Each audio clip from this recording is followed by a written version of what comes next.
తైలాభిషేకారాధన ప్రజలకు ముఖ్య గమనిక. దయచేసి ముందు రోజు ఎవరూ ప్రార్థనకు రావద్దు. ఏ రోజు తైలాభిషేక ఆరాధనకు ఆ రోజు మాత్రమే రావలెను గమనించగలరు. తాడేపల్లిగూడెం పరిసర ప్రాంత ప్రజలకు శుభవార్త. ప్రార్థనాశక్తి తైలాభిషేక ఆరాధన ప్రతి నెల మొదటి బుధవారం సమయం ఉదయం 10 గంటల నుండి N K highway grounds, Autonagar, Gudem highway bypass road, Tadepalligudem. ప్రార్థనాశక్తి తైలాభిషేక ఆరాధన ప్రతి నెల 2వ గురువారం సమయం ఉదయం 10 గంటల నుండి. స్థలం Subbalakshmi Kalyana Mandapam, railway new colony, Srikanya theatre, Visakhapatnam. ప్రార్థనాశక్తి తైలాభిషేక ఆరాధన ప్రతి నెల 2వ శుక్రవారం సమయం ఉదయం 10 గంటల నుండి. స్థలం కాపు కళ్యాణ మండపం, ఎన్ఎఫ్సిఎల్ రోడ్, ఆర్టీఓ ఆఫీస్ పక్కన, ఆర్ఆర్ నగర్, కాకినాడ. ప్రార్థనాశక్తి తైలాభిషేక ఆరాధన ప్రతి నెల 2వ శనివారం సమయం ఉదయం 10 గంటల నుండి. స్థలం కూరగాయల మార్కెట్ ఎదురుగా, government degree college road, Ravulapalem. ప్రార్థనాశక్తి తైలాభిషేక ఆరాధన ప్రతి నెల 2వ మంగళవారం సమయం ఉదయం 10 గంటల నుండి. Sri convention hall, C R Reddy women's college, Vatluru, Eluru. ప్రార్థనాశక్తి తైలాభిషేక ఆరాధన ప్రతి నెల 2వ బుధవారం సమయం ఉదయం 9 గంటల నుండి. స్థలం airport road, quarry market, Renuka apartment దగ్గర, రాజమండ్రి. యేసయ్య నామములో మీకు వందనాలు తెలియపరుస్తూ ఉన్నాను. ఈ దినము కొరకు దేవుడు సిద్ధపరిచిన వాగ్దానాన్ని మనం స్వాధీనపరచుకుందాం. పరిశుద్ధ గ్రంథంలో నుండి ద్వితీయోపదేశ కాండము 28వ అధ్యాయము 12వ వచనం ద్వారా దేవుడు మీ కుటుంబాన్ని దర్శిస్తూ ఉన్నారు. నేను చదువుతున్నాను, నాతో కూడా కలిసి మీరు కూడా వాక్యమును ధ్యానించగలరని తెలియపరుస్తూ ఉన్నాను. ద్వితీయోపదేశ కాండం 28:12 వచనంలో మీరు థర్డ్ లైన్ అండర్లైన్ చేసుకోండి. నీవు చేయు కార్యమంతటిని ఆస్వాదించుటకును ఆకాశమును తన మంచి ధననిధిని తెరుచును. దేవునికి మహిమ కలుగును గాక. అందరూ అండర్లైన్ చేసుకుని చదవండి, నాతో చదవండి. నీవు చేయు కార్యమంతటిని ఆస్వాదించుటకును ఆకాశమును తన మంచి ధననిధిని తెరుచును. నువ్వు కొన్ని ఆలోచనలు చేస్తున్నావు. ఇది చేద్దామా, పెళ్లి చేద్దామా, లేకపోతే పెళ్లి చేస్తే డబ్బులు ఎలా వస్తాయి, ఇల్లు కడదామా, ఇల్లు కట్టాలంటే డబ్బు ఎక్కడ వస్తుంది, పని సరే ఏదో ఒకటి జరుగుతుంది అని పని ముందుకెళ్దామని అడుగు వేస్తే మనం ఆగిపోతామేమో, డబ్బులు వస్తాయి రావో, ఇస్తారంటే ఎవరైనా ఆ సమయానికి ఇవ్వకపోతే ఏమైపోతాం, సిగ్గుపరచబడిపోతామేమో, కొందామా మానేద్దామా, చేద్దామా మానేద్దామా, వెళ్దామా మానేద్దామా, ఎన్నో రకాలుగా 2 ఆలోచనలు నలిగిపోతున్నావు. దేవుడు నీతో మాట్లాడుతూ ఉన్నాడు. నీవు చేయు కార్యము సఫలం అవటానికి ధనం అవసరం అని ఆకాశమును మంచి ధననిధిని దేవుడు తెరుస్తూ ఉన్నాడు. దేవునికి మహిమ కలుగును గాక. ఆయన గనక ధననిధి ఇవ్వటం వేరు, ధననిధిని ఆకాశము నుండి తెరవటం అంటే 40 రాత్రులు 40 పగళ్ళు ఆకాశపు తూములు ఇప్పబడ్డాయి అన్నాడు ఆదికాండంలో. జల ప్రళయం వచ్చి లోకమంతా మునిగిపోయింది. డబ్బులు లేవు, అప్పులు ఉన్నాయి, చాలా ఫైనాన్షియల్గా చాలా నలిగిపోతున్నాను, కర్మ జీవితం ఇలాంటి బ్రతకూడదు అని అనుకుంటున్నావా? నువ్వు చూడలేనిది, నువ్వు గ్రహించలేనిది, నీవు అసలు అర్థం కాని ఒక మాట ఏంటంటే ఆకాశమను మంచి ధననిధిని దేవుడు తెరుస్తూ ఉన్నాడు. ఎలా వస్తుందంటే దేవుడు ఓపెన్ చేశాడంటే అది ఎటువంటి ఆపర్చునిటీస్ నువ్వు చూస్తున్నావో నీకు తెలియదు. అటువంటి ద్వారాలు దేవుడు తెరుస్తున్నాడు. కృపా ద్వారాలు నీ పట్ల తెరవబడుతున్నాయి. దేవుడు నిన్ను ఫైనాన్షియల్గా బ్లెస్ చేస్తున్నాడు. అప్పులు ఉన్నాయని భయపడకు. అప్పులున్నవా, ఇచ్చిన వాళ్ళు ఏదో మాట అన్నారని ఎందుకు ఏడుస్తున్నావు? దేవుడు నిన్ను అప్పిచ్చుదానిగా చేస్తాడు. దేవుడు నిన్ను అప్పిచ్చువానిగానే చేస్తాడు. మరలా ఎవ్వరూ ఊహించలేని గొప్ప స్థాయికి నువ్వు ఎదుగుతావు. చనిపోవాలని అనుకోవద్దు, పారిపోవాలని అనుకోవద్దు. యేసయ్య నీ పక్షంగా ఉన్నారు. దేవుని మీద ఆధారపడితే చాలు. ఎవని మనస్సు నీ మీద ఆనుకునునో, ఎవని మనసు ఆయన మీద ఆనుకుంటుందో వారిని పూర్ణ శాంతి గలవాని చేస్తాడు. నువ్వు ఆనుకుంటున్నావా? నువ్వు దేవుని మీద నేను ఆనుకున్నానండి. ఎంతకాలం ఆనుకోవాలి, ఎన్ని కాలము, ఎన్ని రోజులు, ఎన్ని నెలలు ఈ వాగ్దానాలతోటే ఉంటున్నాను, ఏం జరగలేదని అనుకుంటున్నావా? దేవుడు ఆకాశం అనే మంచి ధననిధిని నీ పట్ల తెరుస్తూ ఉన్నాడు. ఆత్మ కుమ్మరింపు దీవెన చూస్తావు. నీ దరిద్రం అంతా కూడా ఐశ్వర్యముగా మారబోతుంది. ఆత్మ నీకు తోడుండును గాక. God bless you. వాక్య భాగంలోకి వెళ్దాం. ఈరోజు మనము విశ్వాసం అనే విషయంలో నిరీక్షణ గురించి కొన్ని మాటలు ధ్యానం చేసుకుందాం. నిరీక్షణ చాలా అవసరం. ఆమేన్. విశ్వసించటం, చాలామందికి తెలియదు కానీ మన విశ్వాసము క్రైస్తవుని యొక్క గుణలక్షణాల్లో ముఖ్యమైన గుణలక్షణము నిరీక్షణ. ఏంటండి? నిరీక్షణ. నిరీక్షణ అంటే అర్థం ఏంటి చెప్పండి? నిరీక్షణ అంటే చెప్పాలి. ఎదురు చూడటం, ఇంకా ఓర్పు, ఇంకా సహనం. మీకు ఎంత నిరీక్షణ ఉందో! నిరీక్షణ అంటే పరమ మేలు జరుగును. ఏ మేలు జరుగును? పరమ మేలు. ఏమీ లేకపోయినా కానీ మన నిరీక్షణ, మన హోప్, మన ఆశ దేవుడు ఊహించని మేలు, ఊహించని కార్యము నా బిడ్డ జీవితంలో జరిగిస్తున్నాడు. దేవుడు నేను ఊహించలేని కార్యము, బలమైనది నా జీవితంలో జరిగిస్తున్నాడు అని నమ్మటం, ఆమేన్, విశ్వసించటం. అది మామూలు విషయం కాదు. అది ఆ ఒక్క నిరీక్షణ కనుక నీలో స్ట్రాంగ్గా ఉంటే నీ ముందు ఎంత చెత్త ఎదురొచ్చి పడిపోయినా కానీ, నిన్ను భయంకరమైనటువంటి శోధన కష్టాలు నీ తలపైకి ఎక్కిపోయి నిన్ను సమాధి చేసే అంత కష్టమైనా కానీ నీవు ఆ చెత్తలో నుండి కూడా దీవెనగా బయటకు వస్తావు. నిరీక్షణ. ఆమేన్. దేవుడు నాకు ఇచ్చిన మాట మీకు చెప్తున్నాను. మోషే అనే ఒక దైవజనుడు ఉన్నాడు, ఒక పెద్ద ప్రవక్త అయిన మోజెస్. మోషేని వాళ్ళ తల్లి, ఆయన పుట్టిన వెంటనే వారు ఐగుప్తులో ఉన్నప్పుడు ఆ ఐగుప్తులను పరిపాలించే రాజు మగ సంతానం ఇశ్రాయేలీలకు ఎవరికి కలిగినా చంపేయాలని ఆజ్ఞ జారీ చేశాడు. అందరూ మగపిల్లలు పుడితే చంపేస్తారు, ఆడపిల్ల పుడితే బ్రతకనిస్తున్నారు. ఆ సమయంలో మోషే తల్లి మోషేని 3 నెలలు, నిర్గమాకాండం 2వ అధ్యాయంలో మనం చూస్తే 3 నెలలు సైలెంట్గా పెంచింది. కానీ ఇంక అక్కడి నుంచి వాడు కీ కా అని కేకలు కేరింతలు కొడుతుంటే ఆ మనుషుణ్ణి ఏం చేసిందంటే ఒక నిరీక్షణతోటి తల్లి ఒక జమ్మి పెట్టి తయారు చేసి నదిలో విడిచిపెట్టింది. అంటే నిరీక్షణ అనేది తల్లి దగ్గర నుంచి ప్రారంభమైంది మోషేకి. ఆమేన్. బాగా గమనించండి. మనం ఏ విశ్వాసం ఉంటామో, ఏ నిరీక్షణ కలిగి ఉంటామో, ఏ పరిశుద్ధ ప్రార్థనా జీవితం ఉంటుందో అది మన పిల్లలకి మన బ్లడ్లో నుంచే అది అనుకోకుండా వస్తుంది. ఆమేన్. హల్లెలూయా. మోషే తల్లి విశ్వాసముతో ఆ జమ్మి పెట్టి ఆ పిల్లవాడిని ఆ నైలు నదిలో వదిలిపెట్టింది.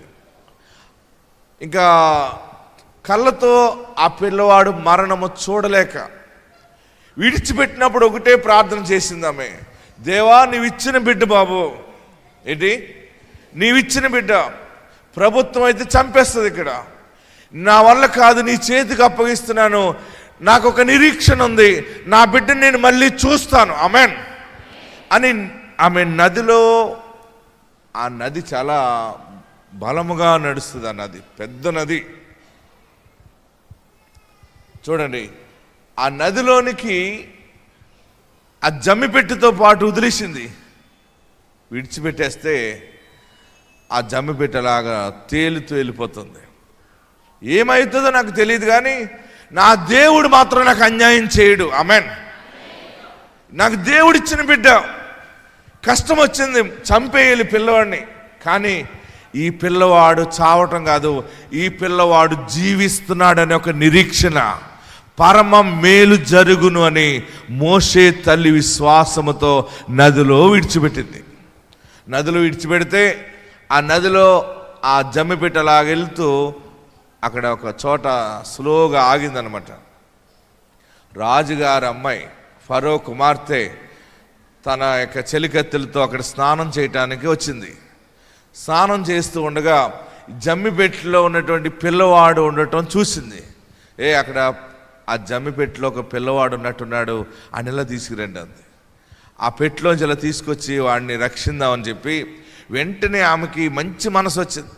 వాడిని చూస్తే బహు సుందరుడిగా ఉన్నాడటండి. ఎలా ఉన్నాడు?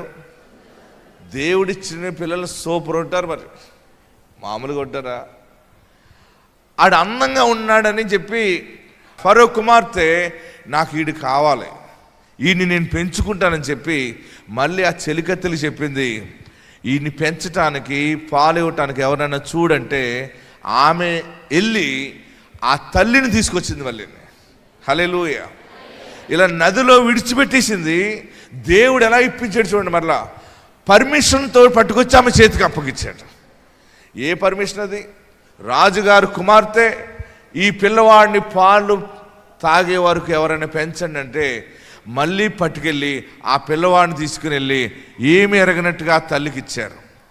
మోషే తల్లి, నా దేవుడు ఎంత గొప్ప దేవుడు, ఆశ వదిలేసుకున్నాను, మళ్ళీ పర్మిషన్తో పాటు నాకు వచ్చింది. అంతకుముందు అయితే మోషే తల్లి భయముతో విడిచిపెట్టేసింది. ఫరో కుమార్తె ఎప్పుడైతే కావాలని కోరుకుందో అప్పుడు ఆ పిల్లవాడిని పెంచటానికి పాలు ఇవ్వటానికి గవర్నమెంట్ జాబ్ వచ్చింది ఆమెకి. ఏ జాబ్ వచ్చింది? ప్రభుత్వం జాబ్ వచ్చింది. 2 సైనికులు ఆమె దగ్గర ఉండేవారు ఎప్పుడు కూడా, పోలీసులు. ఎందుకంటే ఆమె పెంచే బిడ్డ ఇప్పుడు ఎవరు బిడ్డ? ఫరో కుమార్తె బిడ్డ. పాలు ఇడిచిపెట్టాక ఆ తల్లి మళ్ళీ ఫరో కుమార్తెకి ఇచ్చేసింది.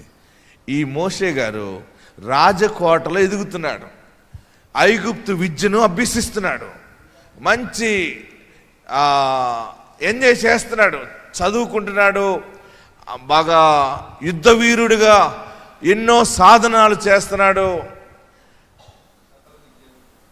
ఫరో కుమార్తె ఎంత గొప్ప స్థితిలో ఉంటుందో ఆ బెడ్ ఎక్కి పడుకుంటున్నాడు, ఆడుకుంటున్నాడు, తినాలని తింటున్నాడు, రాజభోజనం తింటున్నాడు. ఏ భోజనం తింటున్నాడు? రాజభోజనం ఎలా ఉంటుందో తెలుసా మీకు? నాటుకోడి పులుసు అనుకుంటున్నారా? రాజభోజనం అంటే బంగారం తింటారు వాళ్ళు. ఏం తింటారు? బంగారాన్ని తయారు చేయడానికి కొంతమంది కంసాలి పని చేసే వారిని కొంతమంది ఉంటారు. బంగారం రాజులకి భోజనం మీద బంగారపు రేకులు, పూతరేకుల్లా చేస్తారన్నమాట. ఎలా చేస్తారు? పూతరేకుల్లా బాగా చేసి ఈ భోజనం వేడివేడి ఈ ఆహారం మీద ఆ రేకు అలా పెడితే భోజనం వేడికి అది కరిగిపోవాలి, అంత పల్సటి రేకు తయారు చేస్తారు. ఆ వేడివేడిగా ఉన్నప్పుడే ఆ బంగారము ఆ రైస్ మీద కరిగినప్పుడే వారు భోజనం తింటారు. అది ఎముకలకు బలముగా ఉండేది. అది రాజభోజనం. ఆమేన్, హల్లెలూయా. బంగారము తింటారు వాళ్ళు. నేను కొన్ని చరిత్రలు చదువుతూ ఉంటే రాజభోజనం గురించి చాలా వింతైన విషయాలు వచ్చాయి. బాగా గమనించండి. ఈ రీతిగా ఎదుగుతూ గొప్పగా ఎక్కడికైనా వెళ్తూ ఉంటుంటే ఫరో కుమార్తె కొడుకు ఫలానా రాజమనవుడు అంటే ఎంతో ఘనముగా ఉండేది. అయితే ఒక రోజుని మోషే గమనించుకున్నాడు. మోషే కన్నులు తెరవబడ్డాయి. అప్పుడు అనుకున్నాడు, నేను బడాయి చేస్తున్నాను, ఇది నాకు గొప్ప కాదు. ఇది ఏమనుకున్నాడు? ఇది నాకు గొప్ప కాదు.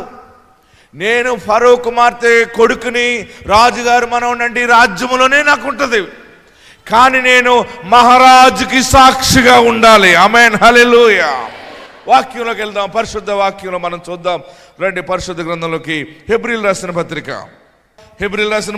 11వ అధ్యాయం 24వ వచనం. మోషే పెద్దవాడైనప్పుడు విశ్వాసమును బట్టి ఐగుప్తు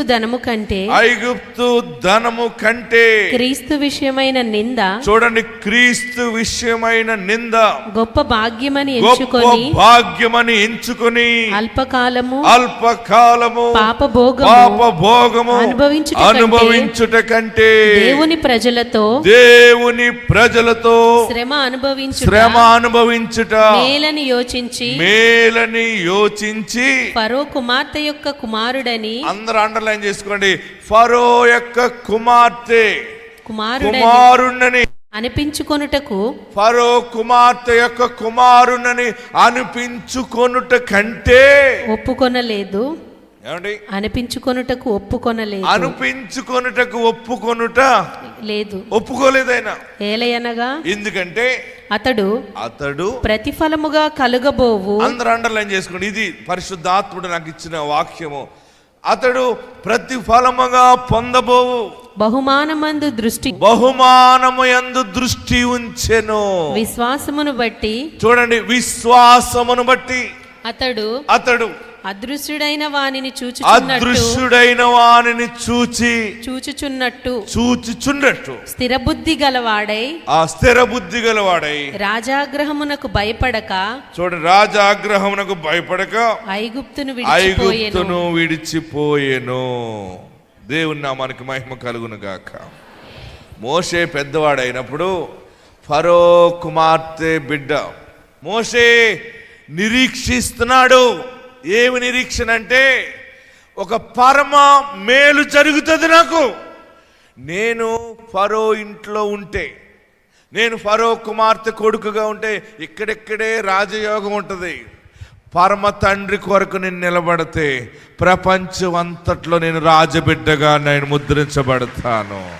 హల్లెలూయా, హల్లెలూయా, గట్టిగా హల్లెలూయా చెప్పండి.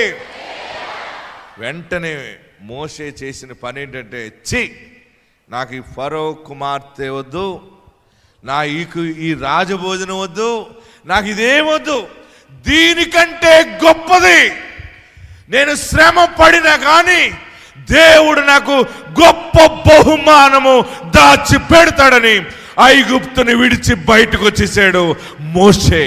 అందుకనే ఈ రోజుకి ప్రపంచంలో మోషే అంటే ప్రజలందరూ కూడా ప్రపంచంలో ఏ మూలకెళ్ళినా మోషే.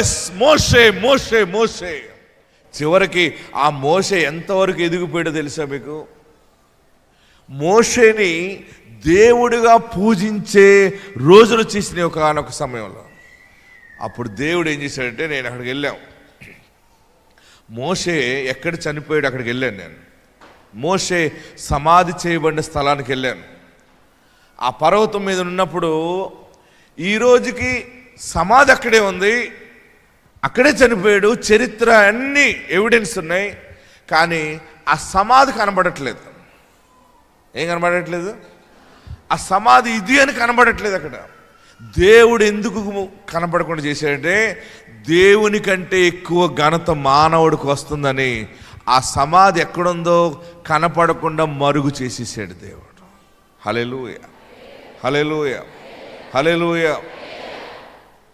మోషే ఈ రోజుకి ప్రపంచంలో ప్రజలు లక్షలు ఖర్చు పెట్టుకుని ఆ మోషే చనిపోయిన స్థలానికి వెళ్తున్నారు.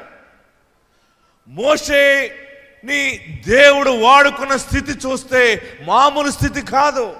మరి ఫరో ఇంట్లో ఉంటే, ఫరో కుమార్తె కొడుకుగా ఉంటే ఇంత సాక్ష్యం ఉండినా ఆయన ఒకటే విశ్వసించాడు.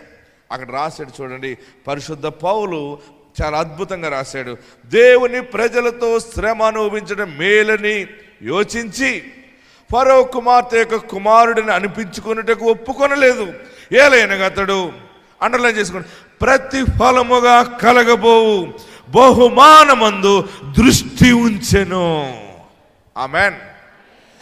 నిరీక్షణ అంటే ప్రతిఫలముగా కలగబోవు బహుమానమందు దృష్టి ఉంచాలి. హల్లెలూయా. నేను సేవ చేస్తూ ఉన్నప్పుడు, పరిచర్య జరుగుతూ ఉన్నప్పుడు, నేను ఈరోజు జరిగే సేవ అంతా 18 సంవత్సరాల క్రితం చూశాను. నేను ఒంటరిగా ఉన్నప్పుడు, నేను ఏమీ లేనప్పుడు, నేను దేవుని సన్నిధానంలో బలమైన విశ్వాసము ఉంచాను. ఈ పొందబోవు జరుగుతున్న ఈ సేవ అంతటిని ఆయన నాకు చూపించాడు. ఇది జరుగుతుందని చెప్పి నేను కట్టుబట్టలతోటి బయటకు వచ్చేసాను. నేనేం చేస్తానంటే, బైబిల్లో ఉన్న ప్రతి మాట ఇది దేవుని మాట గనక, ఇది సత్యము గనక మన జీవితంలో ఎందుకు జరగదని చాలా మొండి పట్టుగా నేను ప్రార్థన చేయడం మొదలుపెట్టాను. ఏది దేవుని అందు విశ్వాసం ఉంచామో అంతకంటే పెద్ద సేవ దేవుడు జరిగిస్తూ ఉంటాడు. హల్లెలూయా, హల్లెలూయా. మిమ్మల్ని అందరినీ ఎవరు తీసుకొచ్చారు? ప్రొద్దుటే మీ అందరి ఇంటికి ఒకళ్ళు వచ్చి లెగ్గొట్టినట్టు అయ్యింది. ఎవరు లెగ్గొట్టారు మిమ్మల్ని? మీరందరూ అన్ని ప్రాంతాల్లో ఉన్నారు, కానీ మీరందరూ ఒకే సమయానికి వచ్చి గుంపు కింద పడిపోయారు చీకటి ఉండగాని. ఎవరు తెచ్చారు మిమ్మల్ని? ఇదే గాడ్స్ గిఫ్ట్ అనమాట. ఆమెన్, హల్లెలూయా. ఒక మనుషుడు విశ్వాసము పొందబో ప్రతిఫలముగా. ఆమెన్, హల్లెలూయా, హల్లెలూయా. మోషే అద్భుతంగా చేసిన నిరీక్షణ ఏంటంటే, ఈ స్థితి కాదు, ఈ ప్లేస్ కాదు, నేను ప్రతిఫలముగా. చూడండి ఏమంటున్నాడు అక్కడ 26వ వచనంలో, అతడు ప్రతిఫలముగా కలగబోవు. అందరూ అండర్లైన్ చేస్తారు. అతడు ప్రతిఫలముగా కలగబోవు బహుమానమందు దృష్టి ఉంచెను. ఎదర గొప్ప మేలు, నాకు పరమ మేలు దేవుడు చేస్తాడు. ఆమెన్. మేలు చేస్తాడన్న వెంటనే ఆ రాజగృహంలోంచి బయటకు వచ్చాడు మోషే. ఏం చేశాడు ఆయన? రాజగృహాన్ని విడిచిపెట్టేశాడు. ఎవరికి చెప్పబెట్టకుండా బయటకు వచ్చేసాడు. బయటకు వచ్చి పారిపోవటం మొదలుపెట్టాడు. ఆ పారిపోవటం మీరు ఆ ప్లేస్కి వెళ్ళి చూస్తే ఒళ్ళు జల్లరేస్తుంది అనమాట. ఈ రోజుకి అక్కడ బస్సులో వెళ్ళటానికి భయం వేస్తుంది ఆ ఏరియాలో. అటువంటిది మోషే అంత సుఖము, అంత రాజయోగాన్ని వదిలిపెట్టి శ్రమలు పడటానికి ఇష్టపడ్డాడు. నడుచుకుంటూ వెళ్తున్నాడు. ఆకలి, అన్నం లేదు, దారిలో నీళ్లు తాగటానికి తను పట్టుకెళ్ళిన నీళ్ళు అయిపోయినాయి. చివరికి అలాగ నడుచుకుంటూ కొండెక్కి దిగితే ఒక బావి దగ్గరకు వచ్చి పడిపోయాడు అంతే. ఆ బావి దగ్గర ఒక అమ్మాయి నీళ్లు పోసింది. నీళ్లు పోసిన అమ్మాయి నీళ్లు పోసినట్టు ఉండాలి కదా, ఇంటికి తీసుకెళ్ళిపోయింది. ఆ ఇంటికి తీసుకుపోతే వాళ్ళ నాన్నకి పరిచయం చేసింది. అక్కడ మంచిగా రొట్టెలు అవి పెట్టి, మాంసం పెట్టి, స్నానానికి అన్నీ పెడితే ఇదేదో బాగానే ఉంది అనుకున్నాడు. వాళ్ళ నాన్న అన్నాడు, ఎన్ని రోజులు ఉంటావులే, గొర్రెలు మేపు అన్నాడు. ఖాళీగా ఉంటారండి, గేదెలు మేపుకురా అంటారు మనవాళ్ళు. అక్కడ గొర్రెలు మేపుకురా అన్న. ఆ గొర్రెలు మేపటంలో, ఈ పిల్ల పట్టుకెళ్ళి భోజనం పెట్టడంలో మళ్ళీ అక్కడ ప్రేమ అనేది ఒకటి వచ్చింది వాళ్ళకి. ఆమెని పెళ్లి చేసుకోవడం జరిగింది. వాళ్ళ నాన్న కూడా, ఆయనకి ఇంకా అమ్మాయిలు ఉన్నారు, పోన్లే అల్లుడోడు అనేవాడు మన ఇంటికి వచ్చి పడ్డాడులే అని చెప్పి ఇల్లారకం పెట్టుకున్నాడు. చివరికి ఇల్లారకం అల్లుడు అంటే ఎంత లోకు ఉంటుంది, ఎన్ని కష్టాలు మీరు చెప్పండి, ఎన్ని ఇబ్బందులు ఉంటాయి. అవన్నీ భరించి ఉండొచ్చు. పొద్దుటే గొర్రెలను తీసుకెళ్ళిపోయాడు, సేనాయి పర్వతం మీదకి వెళ్ళిపోతూ ఉండేవాడు, గొర్రెలు మేపుకుంటూ వస్తూ ఉండేవాడు. వాళ్ళ మాంగారు పెద్ద యాజకుడు. ఏంటి, చాలా రూల్స్ అండ్ రెగ్యులేషన్స్ పాటించాలి ఇంట్లో. అలాగే భరించాడు. పిల్లలు పుట్టారు. అక్కడ దేవుడు పిలిచాడు మోషేని. మోషే, నిన్ను నాయకునిగా ఎన్నుకోబోతా ఉన్నాను. ఎలాగయ్యా? నాకంత బలం లేదు కదా బాబు, నాకు అంత మాట్లాడలేనంటే. నువ్వు మాట్లాడతావు, నేను నీతో ఉన్నాను. నువ్వు ఎక్కడి నుంచి వచ్చావు అక్కడికి వెళ్ళి అర్జెంటుగా అన్నాడు. నేను వెళ్ళనట్టువా? రాజు, ఎస్, ఆ రాజుని జయిస్తావు. నేను నీకు శక్తినిస్తున్నాను, నీ చేతిలో ఉన్న కర్రని బ్లెస్ చేస్తున్నాను అని మళ్ళీ మోషేని రాజు దగ్గర తీసుకెళ్ళాడు. అప్పుడు భార్య పిల్లల్ని ఏం చెప్పాడంటే, వాళ్ళ మాంగారికి మీరు జాగ్రత్తగా చూసుకోండి, మళ్ళీ నేను వెళ్ళొస్తానని చెప్తే, వాళ్ళ మాంగారు కూడా యాజకుడు అవటం ద్వారా పర్మిషన్ ఇచ్చాడు. మోషే ఫరో దగ్గరికి వెళ్ళి జయించి ఇశ్రాయేలీలందరినీ బానిసత్వం నుండి విడుదల చేసుకొచ్చాడు. విడిపించుకుని బయటకు వచ్చిన తర్వాత బాగా గమనించండి, రాజుని జయించి బయటికి రావటం వల్ల చరిత్రలో నిలిచిపోయాడు మోషే.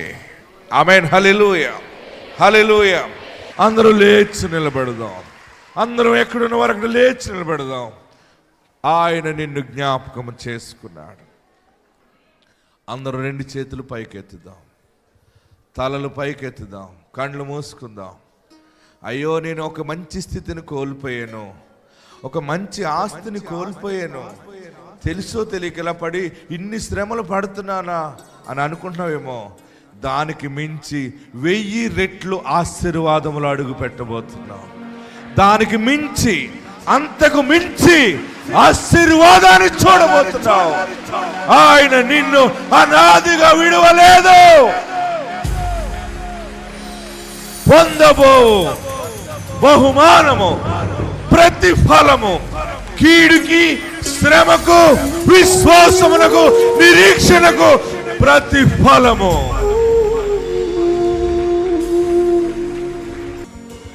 నీ యందు నేను నమ్మిక ఉంచి ఉన్నాను. అందరూ ప్రార్థన చేయండి. నాకు పెళ్ళి అవుతుందా? అసలు నాకు పిల్లలు పుడతారంటావా? నా జీవితంలో పిల్లల్ని నేను కంటానా? నా గర్భంలో నుంచి ఒక బిడ్డ పుడుతుందా? ఆశ వదులుకున్నావా? ఇల్లు కట్టలేను అనుకున్నావా? ఈ అప్పులు జీవితంలో తీరుతాయా? ఇంక ఈ అప్పులు తీరవు. ఇంక నా జీవితంలో ఆధారము లేదు అని పారిపోవాలని అనుకుంటున్నావా? చనిపోవాలని అనుకుంటున్నావా? దేవుడు నీ పక్షముగా ఉన్నాడు. దేవుడు నీ పక్షముగా ఉన్నాడు. నీ గర్భములో నుండి దేవుడు 2 బిడ్డలను నీవు జన్మనిచ్చేలా చేయబోతా ఉన్నాడు. నీ రక్తములో నుండి బలమైనటువంటి సేవకులనే దేవుడు ఇవ్వబోతా ఉన్నాడు. రాజ బిడ్డలను ఇవ్వబోతా ఉన్నాడు. ఆయన అబద్ధికుడు కాడు. నా జీవితానికి అంకితం చేస్తున్నాను. పరమ మేలు నా కొరకు దాచిపెట్టావు. ప్రార్థన చేయండి. ఆ పరమ మేలేంటో నీ విశ్వాసము బలముగా ఉంటే ఈ సంవత్సరం చూస్తావు. ఏదో ఒక నెలలో నీ ముందు నిలబడుతుంది ఆశీర్వాదం. ఏదో ఒక రోజు నీ ముందు సాక్షాత్తు నిలబడుతుంది ఆశీర్వాదం. ఐశ్వర్యము నిలబడుతుంది, ఆరోగ్యము నిలబడుతుంది, దైవ దర్శనం నిలబడుతుంది, దైవ ప్రత్యక్షత నిలబడుతుంది. అందరూ కళ్ళు మూసుకుని ప్రార్థన చేయండి. విశ్వసించండి, నిరీక్షణ కలిగి ఉండండి, ఇంకా విశ్వాసాన్ని కాపాడుకోండి. ఎంతకాలం విశ్వాసం? ఇంతేనేమో రొటీన్, ఇదే బ్రతుకు అనుకునుకో. బలమైన దీవెన దేవుడు దాచిపెట్టాడు. ఒక నిరీక్షణ కలిగి ఉన్నారు. ఆ నిరీక్షణలో బలపడటానికి కృప దయచేయండి. రక్షణ లేని కుటుంబాలకు రక్షణ దయచేయండి. యేసు నామములో అడుగుచున్నాము తండ్రి, ఆమేన్.